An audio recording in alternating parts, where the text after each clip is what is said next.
I'm Michael Fedlin, and here's what you're not hearing about this war with Iran. It will result in a terrorist attack against the United States. And why do I know this? Because I'm actually one of the few that predicted 9/11 on TV during the first Gulf War. And basically, 10 years later is when 9/11 happened. How did all that happen? Well, first of all, proof is in the pudding.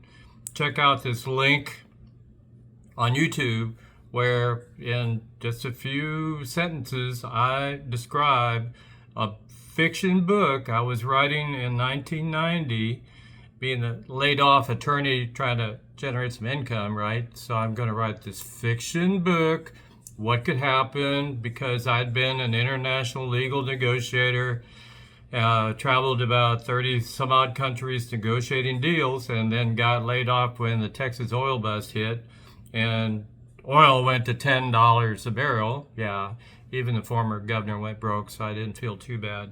So here I am, I think, what could happen in my book? So I'm writing about a flash war in a place that no one had heard of at the time called Iraq, and a terror attack against the U.S. And my plot was pretty much focused on Washington, D.C. as the target. All right. Well, in the middle of writing this manuscript, what happened? Saddam invaded Kuwait. Oh my God, first half of my book just went from fiction to nonfiction. So I went on TV. There's the link. And in fact, I'll even show you the little video I made. Tonight, really, of other kinds of attacks, namely, of course, terrorism. Now, we have seen the bloody marks left by international terrorists all around the world, of course. Some of these scenes you see here. Now, some of the names responsible: Sabri El-Banna, that's the Palestinian name, really, of Abu Nidal. He's believed the architect of the Madrid and Rome airport bombings over 5 years ago, of course. Another name, of course, that comes to mind: Muammar Gaddafi, Libya's strongman. Both of these men uncharacteristically quiet during the Gulf crisis so far. But could they become active now as the bombs are away? Well, we have live with us now Michael Fetland. He is a Houston international attorney who helped make U.S. companies and help set up their operations in the troubled regions over the past 15 years or so. He's also writing a book on terrorism. Mr. Fetland, let me ask you first, is Houston in any immediate threat? Let's first of all talk about the people of Houston. The only potential threat to Houston at this point would be is if Saddam Hussein wanted to attack our oil refining capabilities. By knocking out several installations here, you could cripple the United States significantly. That would be a big job. It's spread out for a lot of plants, a lot of different areas to do that. I would think that it would be more likely to see him attack a political target more than an economic target here. Probably Washington. I was writing about a terrorist attack by someone like Saddam against Washington when all this happened. And then, basically, it predicted 9/11. 10 years later, what happened? 9/11. I'm back on TV again for a couple plus years, doing, 4 or 5 times a week, threat this, threat that. And it came out during all of this that the reason Osama bin Laden attacked us on 9/11. It was Osama bin Laden. It wasn't Saddam, as I had imagined, but Saddam, Al-Qaeda didn't actually exist until 3-4 years after I made that first appearance in 1991 on the local TV channel, all right? So basically, same principle. So basically then what happened is the fourth plane, the one that was the brave passengers took down in Pennsylvania, was targeting either Congress or the White House as its target. And basically the Congress would have been really visible up there and the White House less so, but one or the other was going to get hit that day. And guess what? It's going to happen again, because when we get into these stupid wars, and to say up front, our intelligence agencies said in advance to Trump, there is no immediate threat from Iran. In fact, the Ayatollah Khamenei, had issued a fatwa, which is kind of like a rule, that having a nuke was a sin. Don't do it. What did Trump do? He assassinated the one guy in Iran that was against having a nuke. Whoa. All right. So now we're going to blockade of the Persian Gulf that was open before all this went to war, because Bibi just had to have a war with Iran. He's been wanting one since the 80s, been claiming since the 80s that Iran would have a nuke in 2 weeks. And he finally found a silly president dumb enough to believe him and got us into this mess. Oil is now, and on top of that, gets rid of the sanctions on Iran oil. So it went from $50 a barrel that Iran was getting before the war, where they're now getting over 120, and Trump lifts the sanctions. When do you think about doing sanctions, lifting the sanctions on your enemy? This is crazy town, people. So basically, what I recommend now is that it's going to get worse. We got Trump hit 2 real estate guys and a VP who's 41, never been internationally anywhere, didn't know anything, again, to go negotiate with the Iranians, who are like camel traders for the last 2,500 years, people. They're not stupid. In fact, the negotiators all have PhDs. I know this is going to shock a lot of people that, there are intelligent people out there running these other countries, but that's the case. They don't pick the dumbest one to lead. They pick the, intelligent, qualified people. So, yeah, no deal. Witkoff and Kushner, what the hell are they doing there? They're real estate, they got no clue what's happening. This is just out and out incompetence. The blowback is going to hit somewhere in the U.S. as a result of this. You don't get to go into a shooting war without being shot back. And let me tell you, America is a country of soft targets. We just had an attack by a guy yelling Allah Akbar at an ROTC class. They had to kill him because he was about to kill a bunch of them. And, that's just... And by the way, you can be on the no-fly list in America and go buy AR-15 with a bunch of ammo, no problem. So, how insane is that, right?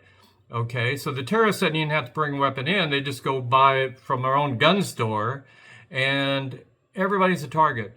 My company has been involved with security for the last 18 years.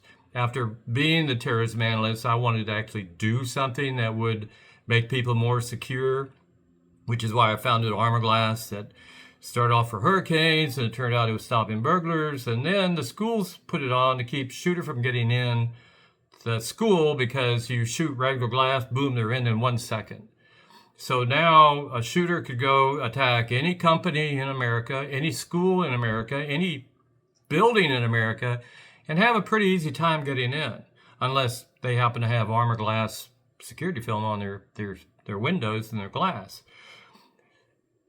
Prepare for the worst. That's, you hope for the best, and they really ought to be trying to work out a deal here rather than shooting up all of the entire Middle East. They've destroyed the facilities that make fertilizer. Our farmers are not going to be able to get the fertilizer to grow crops because of that whole war situation. What's that mean?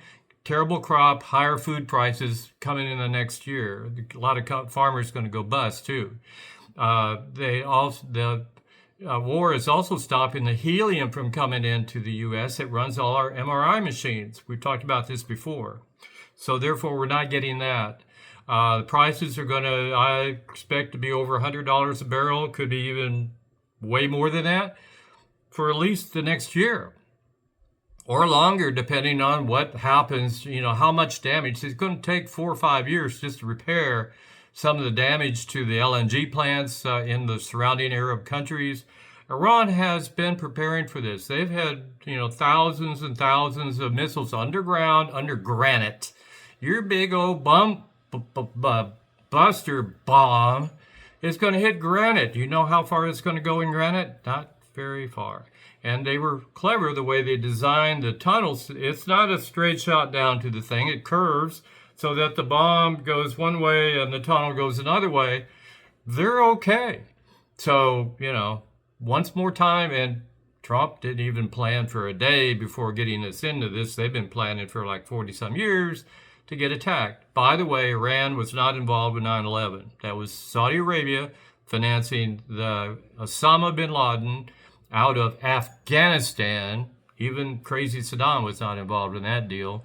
So once I started pointing that out, I was quickly ousted as the Fox Terrorism Analyst because they didn't want to hear the answer. Well, it turned out, again, I was right. And so, again, I hate to be, saying this, but having a track record of predicting these horrible events based on knowing these global facts, having been an international legal negotiator, it's going to happen again, and the soft targets in America are going to be right up there. So get prepared. I'm now even doing consulting with companies just to say, hey, this is what you're going to have to do because right now you're sitting duck. And same with all the people. So Trump has just actually helped Iran in this situation. They're not going to crumble. In the 80s, when I'm flying around the world doing deals, Iraq attacked Iran. Reagan was supporting Iraq, oddly enough, before, for those 8 years, before we went the other direction during the Persian Gulf War in 1990. Basically, Iran took the punishment for 8 years. So you think we're going to last for 8 years on this deal and not fold? We've already expended almost all of our Patriots, all of our defensive missiles, and it takes longer to replace those than we've got time right now. So again, it's kind of like the OK Corral, and you shoot up all your ammo, and then you got none left. And the other guy's still able to shoot, and they can hit all of our bases. And and Putin has given Iran information on where our expensive, like the AWACS plane that does the radar of where everything is, blows it up. And Trump, okay, no problem, no mad call with Putin. Like, what the hell are you doing, man? He lifted the sanctions on the Russian oil too. Well, kind of gets on Putin's side against Ukraine, who's the rape victim, and Putin is the rapist. So who's Trump supporting? He's supporting the rapist. Surprise, surprise, right? And so, again, more of this is going to blow back on us, American. We already are at the gas pump. Here in Houston, it's $4, and everywhere else is probably even more than that. And so and food prices are going to take the hit, plus the tariffs that raised everything. You couldn't ask for a worse economic, under the last days of Biden, we were the top economy in the world. Now we're in the dirt, all firing all of our top researchers and scientists and getting rid of all our databases. No Republican in the past has ever been that bizarre to destroy our knowledge base. The people with the intelligence to run instead of a bunch of kiss butt loyalists who are trying to wreck everything. We'll have no Forest Service, thank you very much. We'll have no pollution control. I mean, it's bizarro.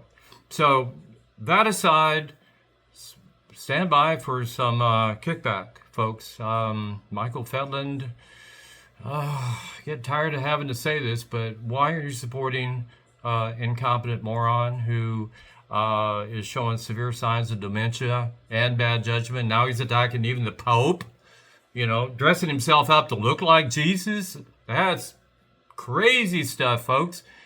Grandpa did that. You're going to have him off in a psych ward, and for good reason, take away the car keys. But no, we're kind of letting Trump run the show. Destroy half the White House, no problem, on a whim. That's dementia. Doing that crazy, not to mention the narcissism and, bad attitude. America, we can do better than this. We got to do better because it's going to blow back on us. Michael Fetland. Till next time. I hope there is a next time.